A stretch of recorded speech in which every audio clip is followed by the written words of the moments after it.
Sidik yolu infeksiyası uşaqlarda ən sıx rast gəldiyimiz şikayətlərdən biridir.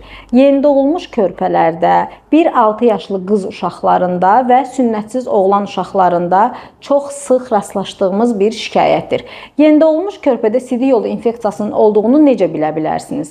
Həmin uşaqların çəki artımı çox pis olar, iştahsız olarlar, tez-tez qusmalar olar, genital bölgəsində qızartılar olar, xüsusilə qız uşaqlarında. Pampersi açdıqda, yəni uşağın bezini açdıqda kəskin qoxu olar.